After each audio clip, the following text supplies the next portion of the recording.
Let's get one thing straight, okay? If it's ghosts are real, okay, and if you can't physically hit something, I'm afraid of it.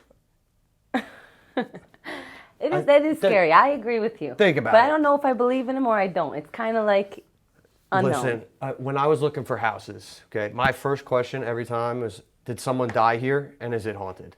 Because I think legally they're supposed to tell you, because if I had one circumstance where something happened, it's on the market. Like, I ain't pulling one of that scary movie crap where like they stay in the house for months even though the hauntings are going on. You're out of your mind. If one thing happens, I don't care what time it is, I'm out. Gone. So they're legally obligated to let you know if a house is haunted. I believe so. I believe so. We have to check on that. Yeah, And I'm telling you right now, I've been in my house. So December will be 1 year I've been in my house. I have not had anything happen yet. No ghosts. If one thing happens on the market, it doesn't matter what happens. I don't give a shit.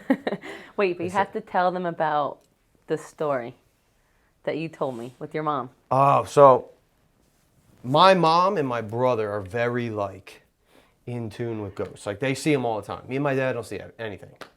And my mom one time, so my mom and my dad lived in the city, and this was before I was born. So I think it was in the 80s. And they were living in this apartment. An old woman had lived in that apartment beforehand, and I think she passed away in that apartment. So that was their first problem right there. They should never have moved in. But I wasn't there to tell them. So my mom would wake up like every night. And also mistake number 2, they had a rocking chair in the corner of their room. They're out of their mind. Why? Exactly. Why? You can have a rocking chair anywhere.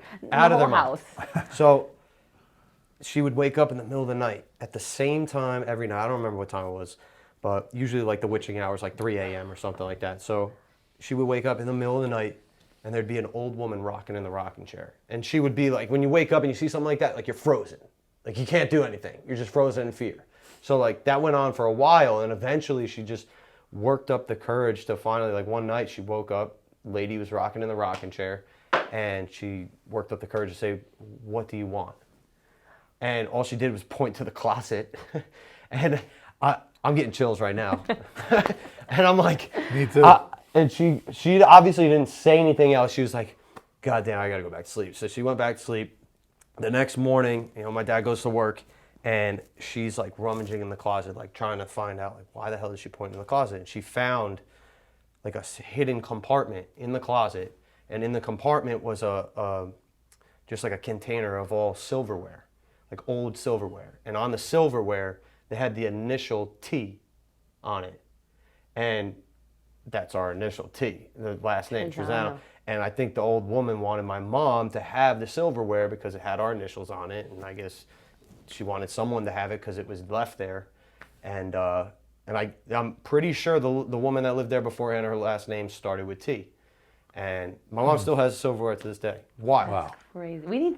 Send me a picture of that. I got to see if she had it, because they moved a bunch of times. It might be in storage, but I got to ask her. That story in high school might have set me off to be on my, like, I couldn't sleep in my room alone. I needed to sleep with my sister. Like, You I would have couldn't had to go have in the moved out, I house think. when no one was home. I would wait outside for people to get home. You messed me up.